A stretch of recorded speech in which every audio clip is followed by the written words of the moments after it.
지난주 월요일과 화요일에 폭우가 내렸죠. 그래서 굉장히 기록적인 폭우라고 그래요. 80년 만에 이렇게 많은 비가 내린 것이라고 합니다. 아시는 것처럼 우리가 지금 이 교회가 위치해 있는 관악구 그리고 옆 동네인 동작구에 가장 많은 비가 내렸고 큰 피해가 났습니다. 저도 지난주에 이곳저곳에서 많이 연락을 받았어요. 관악구에 산다는 이유로 미국에서도 카톡 보내가지고 괜찮냐고. 그래서 아마 뉴스가 관악구랑 동작구가 많은 피해가 났다니까 혹시나 해가지고 연락을 많이 받았습니다. 저희 교회는 다행히 이번 많은 비가 내렸지만 다행히도 큰 피해가 없었습니다. 누수된 몇몇 곳이 좀 있어가지고 그 외에는 큰 피해가 없어서 참 하나님 앞에 감사를 드리는데요. 하지만 우리가 아는 것처럼 우리 교회에서 얼마 떨어지지 않은 신림동에서 한 가족이 빗물이 집안에 가득 차는 것을 피하지 못해서 목숨을 잃는 그런 끔찍한 일이 일어났죠. 그것뿐만 아니라 수많은 사람이 침수 피해를, 크고 작은 침수 피해를 그렇게 당하였습니다. 하나님께서 이번 폭우로 고통당하는 우리 이웃들을 위로해 주시기를 바라고 조속히 회복되기를 위해서 은혜 주시기를 우리가 함께 기도해야 할 것입니다. 이번 폭우로 인해서 이제 자동차 피해가 특히 이제 좀 많이 컸다고 그래요. 한 10,000대 정도가 이번 폭우로 그 고장이 났다고 접수가 되었다고 합니다. 10,000대 정도가.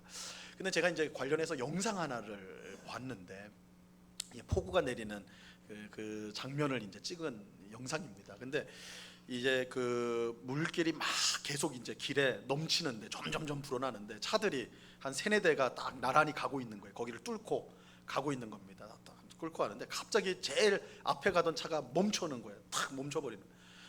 빨리 지나가야 되는데 물은 계속 늘어나고 빨리 지나가야 되는데 멈춰버린 거예요. 그래서 멈추더니 그 차에 승용차에 타고 있던 사람이 탁 내려버리는, 운전자가 내리더니 뒤에 차한테 가가지고 빨리 뒤로 빼라고 막 이렇게 손짓을 하더라고요.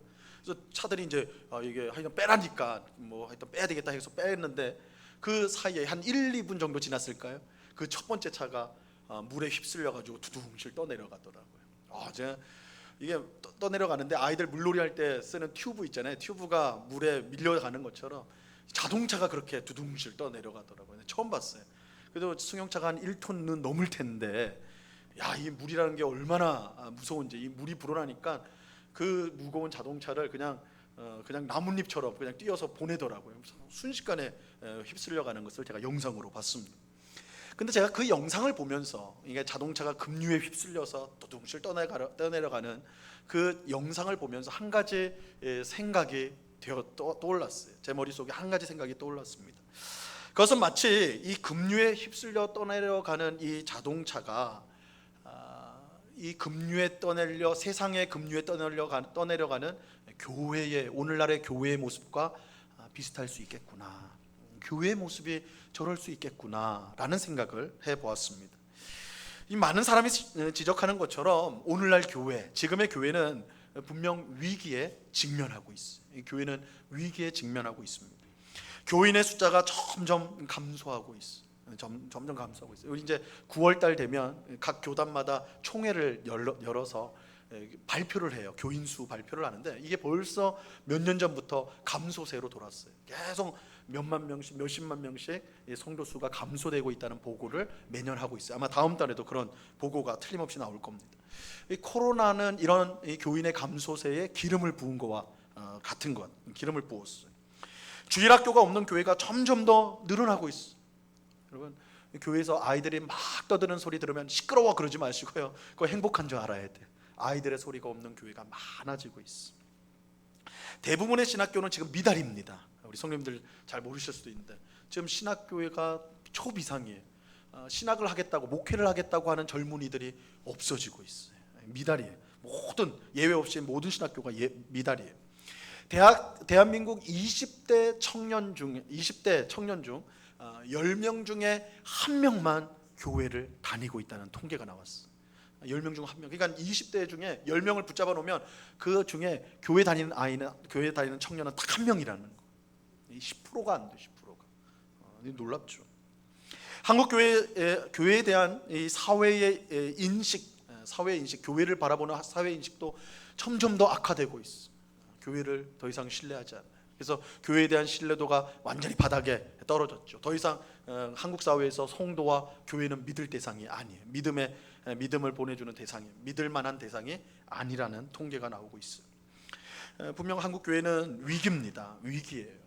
근데 이것은 설립 55주년을 맞이하는 우리 교회도 예외는 아닙니다.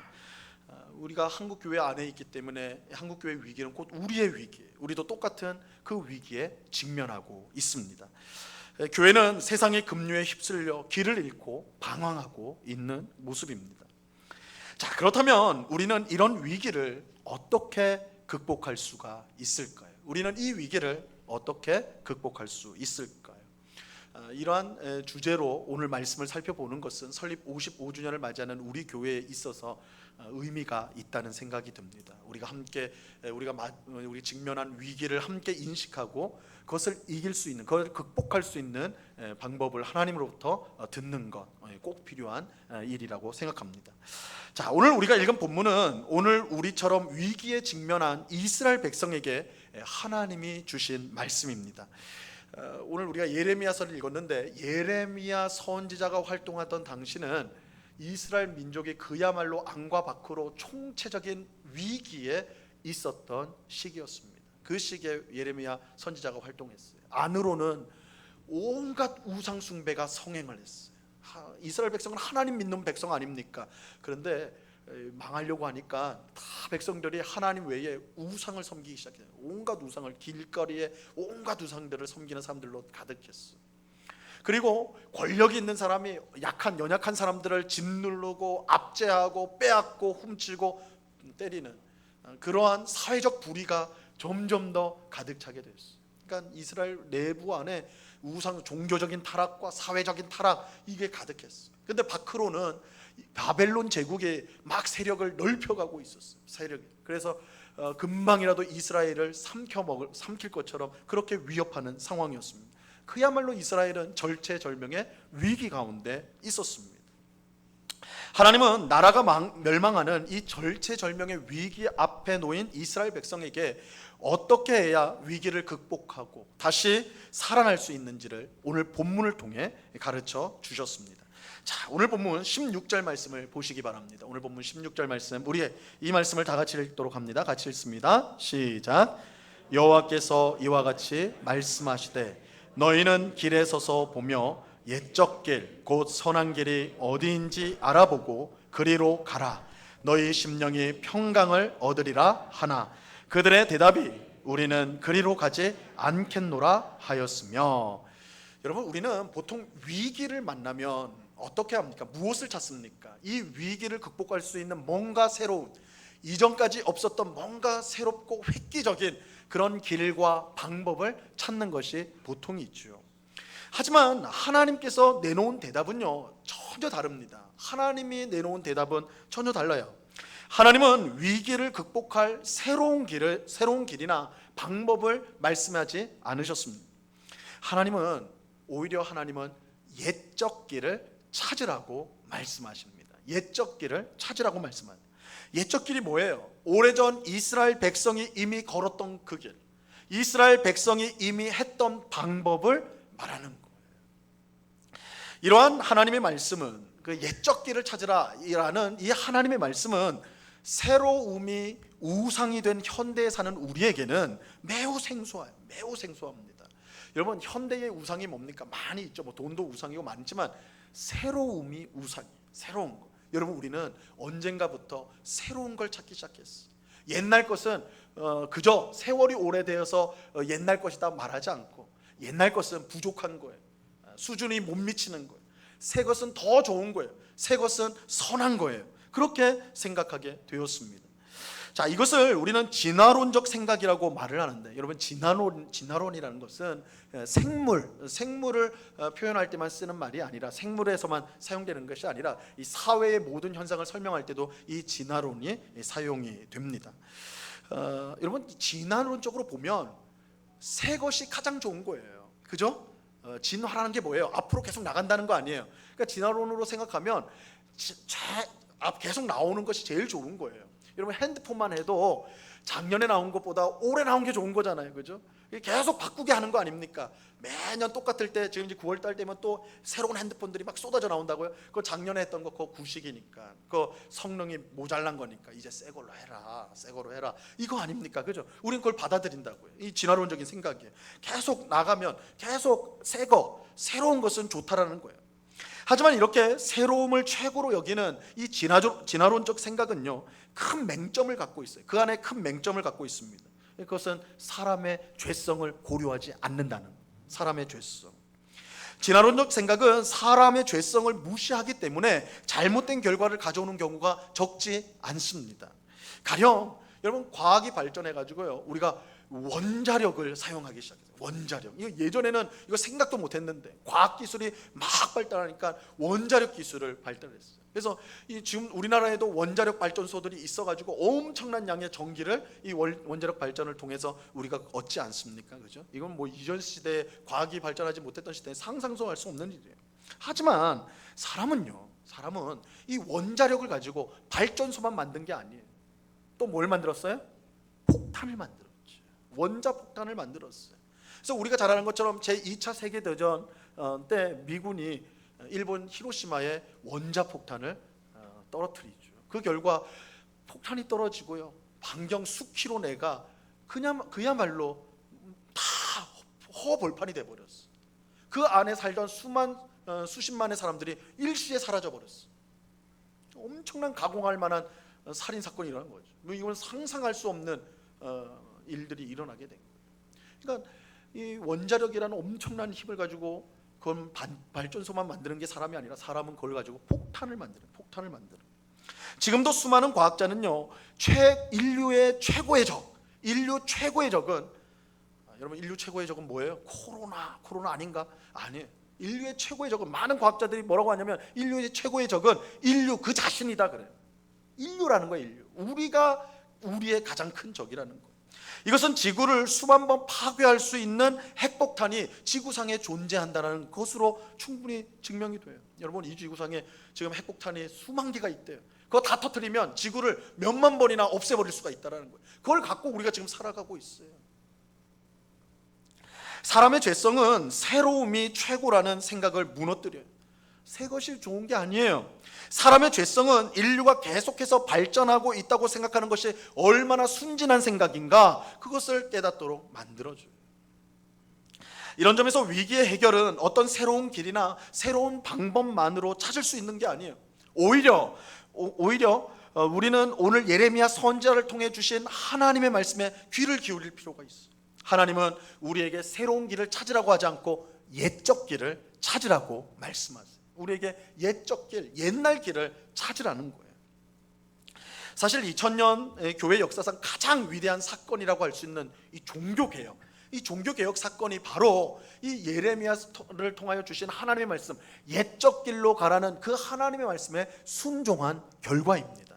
그러면 종교개혁, 그 위대한 사건이요, 하나님이 말씀하신 옛적 길을 가라는 그 말씀에 순종했을 때 일어난 사건이라고요. 우리가 잘 아는 것처럼 중세시대, 특히 중세 말기는요, 그야말로 교회의 암흑기였어요. 교회의 암흑기. 얼마나 이 교회가 타락했냐면 목사직이 돈으로 사고 팔았어요. 목사직을 돈으로 사고 팔았어요. 거기는 지역마다 교회가 있었기 때문에 그 지역마다 하나씩 이렇게 있었어요. 지금 성당처럼, 그때는 이제 그런 거죠. 중세 말기는 성당처럼 한 지역에 한 교회가 있는데 그 지역이 부자 동네예요. 그러면 헌금이 많이 나올 거 아니에요, 그죠? 헌금이 많이 나온단 말이에요. 그 지역의 목사직은 비싼 돈을 주고 사는 거예요. 그러니까 하나님의 헌금이 목사 주머니에 들어가는 거죠. 얼마나 타락한 거예요, 그죠?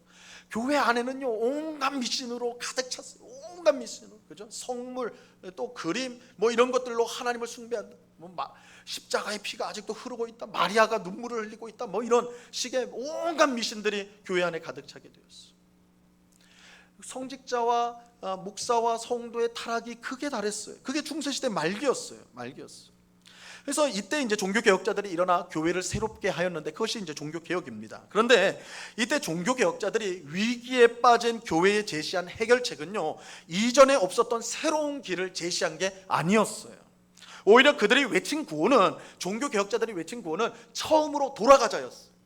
여러분, 종교개혁자들은 교회 성도들에게 처음으로 돌아가야 됩니다. 처음으로 돌아가야 됩니다.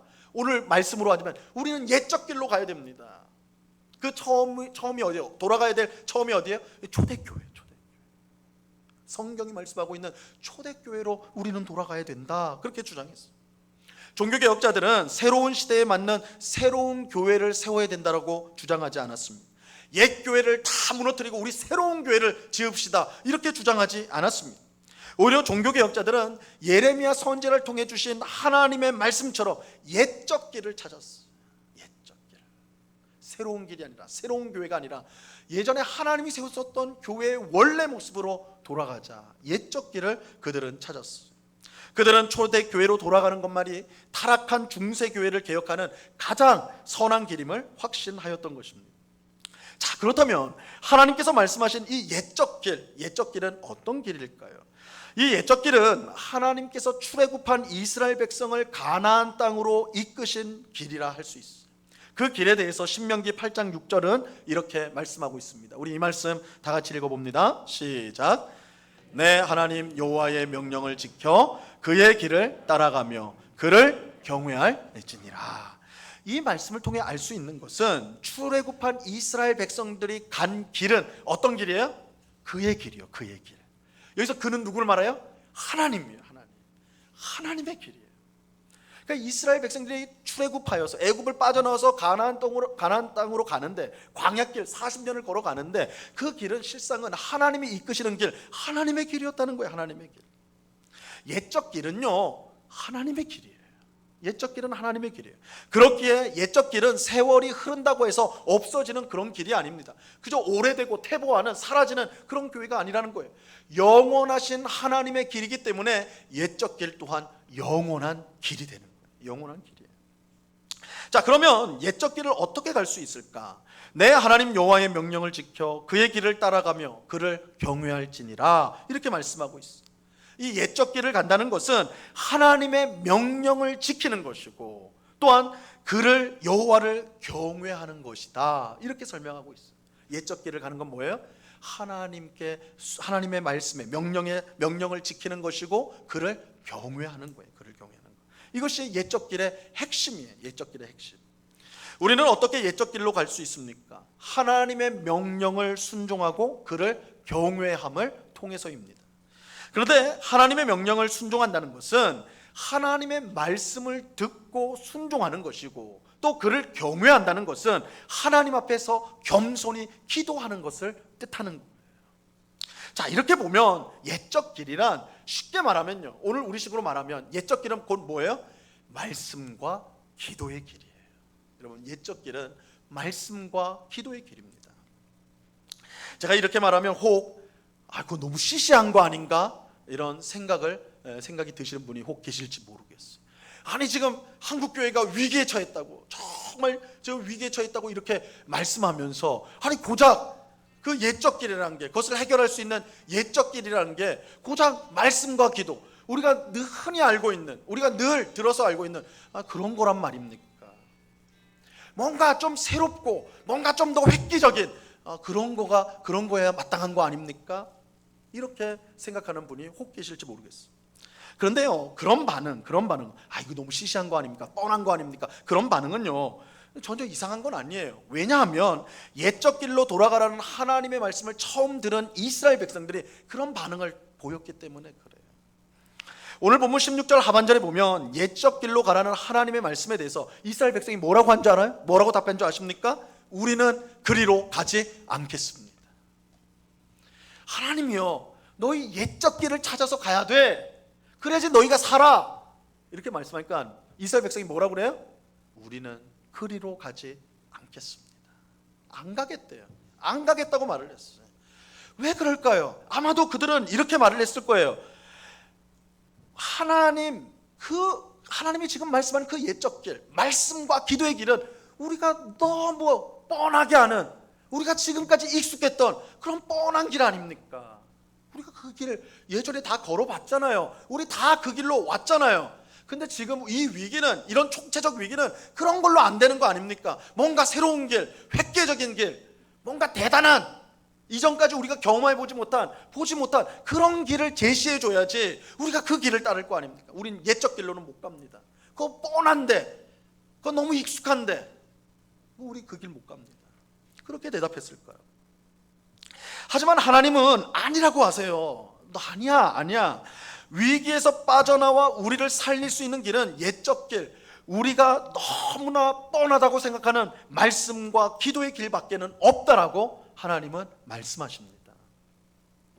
여러분, 구약성경 느헤미야서를 보면 그 바벨론의 포로로 끌려갔던 이스라엘 백성들이 다시 돌아와서 회복하는 그 이야기가 담겨져 있습니다. 그러니까 예레미야 선지자 예레미야서는 이스라엘 백성들이 망하는, 옛적 길로 가라 했는데 이스라엘 백성이 우리는 안 갑니다 이랬거든요. 망했어요. 그 결과 망했어요.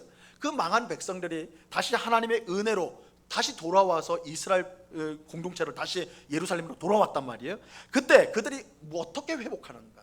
다시 돌아온 이스라엘 백성들이 어떻게, 무엇을 통해 다시 회복하는가?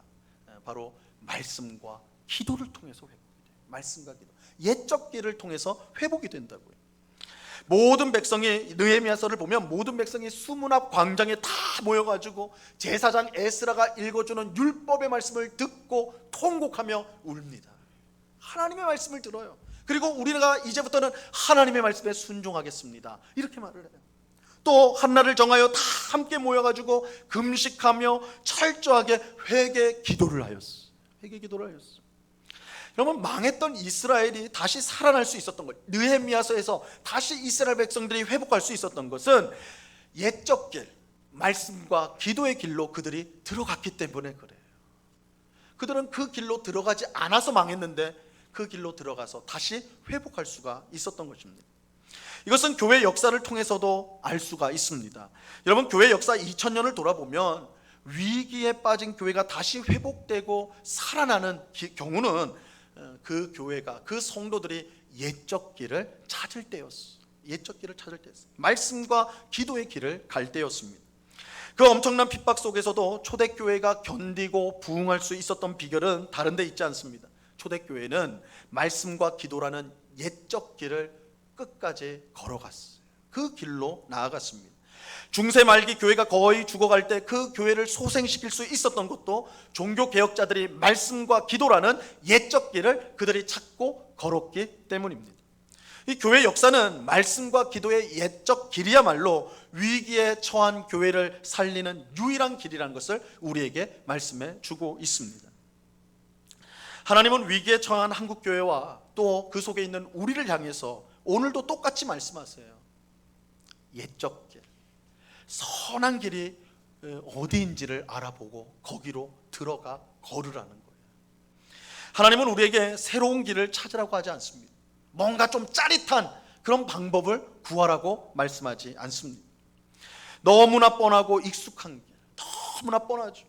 교회 와서 맨날 듣는 말씀 들으십시오. 하나님의 말씀을 읽으십시오. 하나님의 말씀에 순종하십시오. 기도하십시오. 하나님 앞에 엎드려 기도하십시오. 너무나 뻔하죠. 너무나 익숙하죠.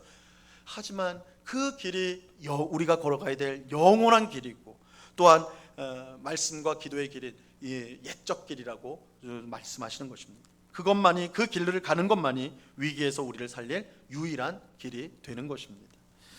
그러므로 오늘 예배하는 우리 모두가 이 옛적 길로 나아갈 수 있기를 간절히 바랍니다. 말씀과 기도의 길로 나아가야 돼요. 위기에 있는 교회가 살아나는 길은 모든 성도가 하나님의 말씀을 듣고 순종하는 것에 있습니다. 너무나 뻔하고 익숙하지만, 너무나 뻔하고 익숙하죠. 늘 와서 들으니까. 그런데 그래서 우리가 놓치기가 너무 쉬운 거예요.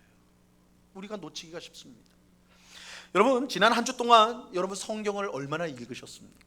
여러분 성경을 얼마나 읽으셨습니까? 혹시 성경을 한 번도 펴보지 못한 적도 있지 않습니까?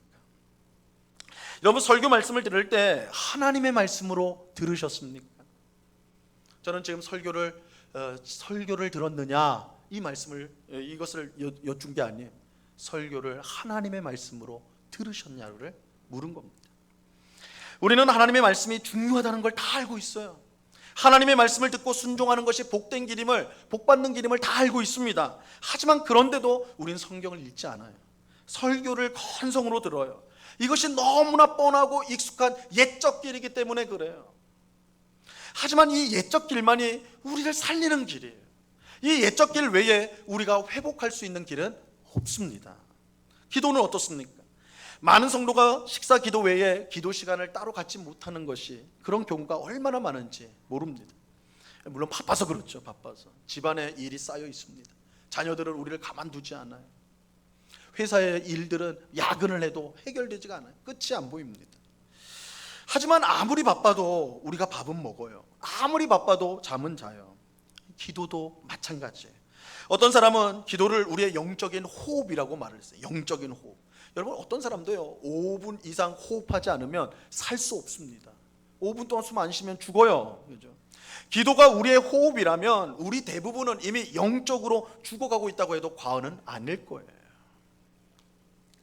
너무나 뻔하고 익숙하지만 우리가 위기에서 살아나기 위해서는 기도해야 됩니다. 우리는 기도해야 돼요. 기도는 단순히 하나님께 도움을 요청하는 그런 정도가 아닙니다. 기도는요 하나님을 경외하는 거예요. 하나님을 경외하는 거예요. 경외는 하나님을 두려워하면서 동시에 사랑하는 것입니다. 예, 여러분, 성경에 특별히 구약 성경에 여호와를 경외하라, 하나님을 경외하라 무수히 많은 말씀이 나오는데, 이 경외라는 말은 하나님을 두려워하면서 동시에 하나님을 사랑하는 것을 뜻하는 거예요.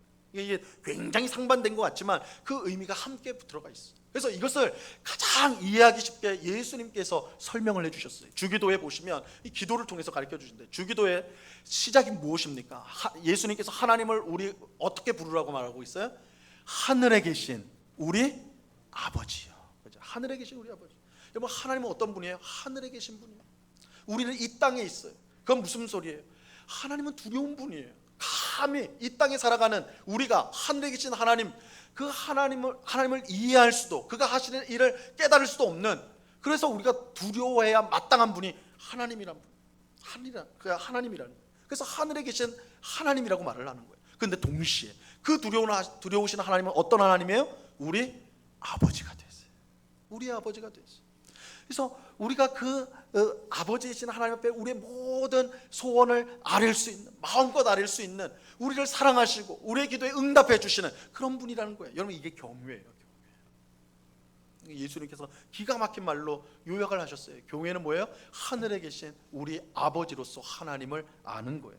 그리고 이 경외가 가장 잘 드러나는 행위가 기도예요. 기도. 예수님께서 이 경외를 기도문에 처음에 넣은 거잖아요. 기도란 말이에요. 기도. 무엇보다 우리는 기도를 통해 우리 자신의 무능과 부족을 고백해요. 우리가 아무것도 할 수 없는 존재임을 인정하는 거예요. 하나님을 두려워하는 것이죠. 그런데 동시에 그렇기에 우리가 그런 부족하고 연약한 존재이기 때문에 하나님의 은혜와 도우심을 구하는 거예요. 하나님의 은혜와 도우심이 아니면 우리가 살 수 없음을 고백하는 것이 기도예요. 근데 하나님은 이런 우리의 기도를요 너무나 기뻐하세요. 이 기도를 너무나 기뻐하세요. 그래서 우리의 기도에 응답해 주십니다. 여러분, 기도라는 옛적 길이 우리를 위기에서 살리는 이유가 바로 여기에 있어요. 우리가 아무리 큰 위기에 빠졌다고 해도, 지금 한국교회가 정말 우리가 감당할 수 없을 만큼 큰 위기 앞에 놓였다 할지라도 우리가 기도할 때 하나님은 그 위기에서 우리를 건져 주시는 거예요. 기도를 통해서 이루어지는 것이에요. 사면이 꽉 막힌 답답한 상황에서도 하나님은 열려있는 하늘을 통해서 그의 구원의 손길을 펼쳐 주십니다. 기도를 통해. 그러므로 위기 속에 있는 우리는 새롭고 대단한 어떤 그런 길이 아니라 말씀과 기도의 옛적 길로 나가야 됩니다. 우리는 하나님의 말씀을 읽어야 됩니다. 우리는 하나님의 말씀을 들어야 돼요. 우리 마음에 새기고 그 말씀에 순종해야 됩니다. 또 우리는 기도해야 됩니다. 하늘에 계신 우리 아버지에게 우리의 무능과 부족을 고백하고 은혜와 도우심을 항상 구해야 되는 거예요. 우리가 이처럼 말씀과 기도의 옛적 길로 나아갈 때 오늘 본문에 나오는 것처럼 우리 심령이 평강을 얻게 되는 것입니다. 자, 우리가 옛적 길로 나갈 때 너희 영혼은 평강을 얻게 될 것이다. 여기서 이 말하는 평강은요, 영혼의 안식을 말하는 거예요. 영혼의 안식. 위기 속에서 우리의 영혼은 온갖 두려움과 공포와 근심과 염려로 짓눌리게 돼 있어요. 여러분, 위기라는 게 그런 거예요. 위기. 우리가 위기를 만나면 제일 먼저 오는 것이 우리 마음속에 두려움이에요, 공포예요, 근심이에요, 염려예요. 이것들이 우리의 영혼을 짓누르게 됩니다. 하지만 말씀과 기도의 옛적 길로 나아갈 때 우리를 짓누르던 모든 두려움과 공포와 근심과 염려가 사라지고 우리의 영혼은 쉴 곳을 찾게 되는 거예요. 이것은 교회만이 아니라 우리 성도 각자에게도 마찬가지입니다. 우리 성도 각자에게도 마찬가지예요. 영적인 침체에 빠져 무기력한 신앙생활을 할 때 그럴 때가 있잖아요. 언제나 성령 충만하고 언제나 기쁜 건 아니에요. 정말 깊은 웅덩이에 빠지는, 기가 막힐 웅덩이에 빠진 것 같은 그런 영적인 침체를 우리 성도들은 경험하게 됩니다. 그때 우리는 정말 아무것도 하기가 싫죠. 그 어떤 것도 은혜롭지 못하고 어떤 것도 감사가 되지 않아요.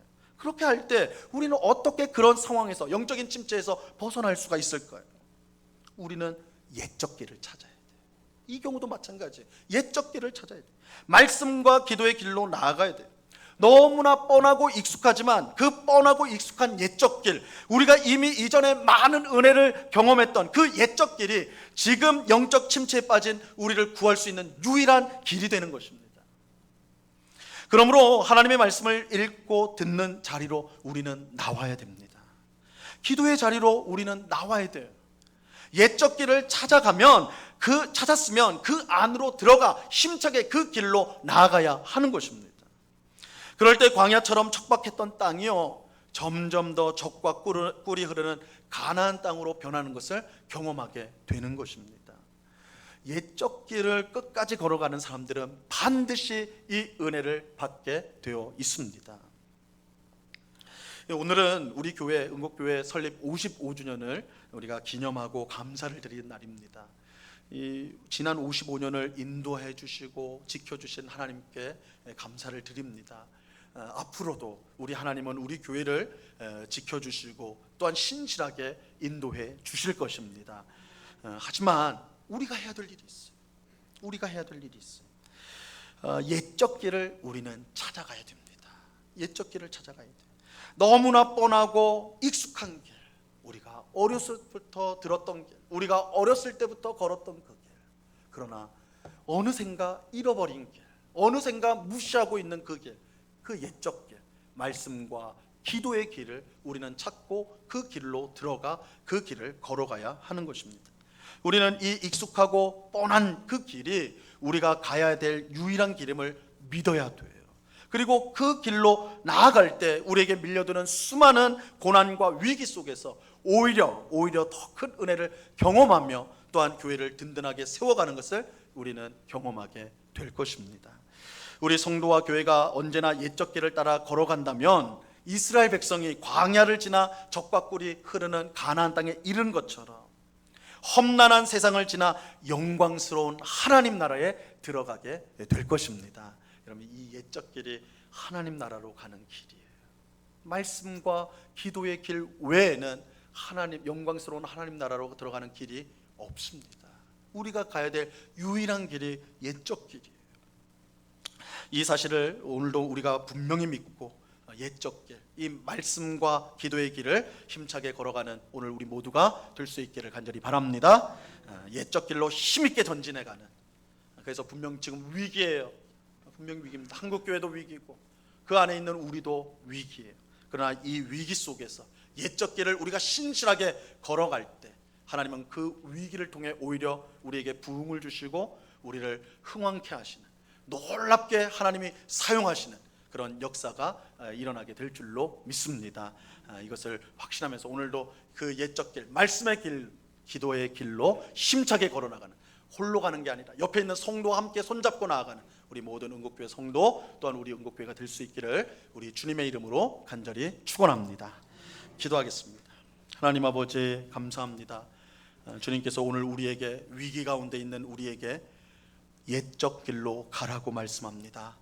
말씀과 기도의 길로 가라고 하십니다. 너무나 뻔하고 익숙한 길이지만 그 길만이 우리가 살 길이요, 그 길만이 영광스러운 하나님 나라로 갈 길이라고 말씀하십니다. 이 말씀에 순종하는 우리가 되게 하여 주시옵소서. 너무 익숙해서, 너무 뻔해서 우리가 잊어버렸습니다. 길을 놓쳐버렸습니다. 다시 우리의 마음을 새롭게 하여 옛적 길, 말씀과 기도의 길로 힘차게 나아가는, 전진해가는 주의 백성들, 우리 은곡교회 될 수 있도록 도와 주시옵소서. 그래서 우리에게 주신 사명을 잘 감당하는 그래서 앞으로 주님이 오시는 그날까지 우리에게 주신 사명을 충성스럽게 감당하여 하나님께 영광을 돌리는 우리 모든 성도와 교회가 되게 하여 주시옵소서. 주님, 우리를 사용하여 주시옵소서. 감사하오며 예수 그리스도 이름으로 기도드리옵나이다. 아멘.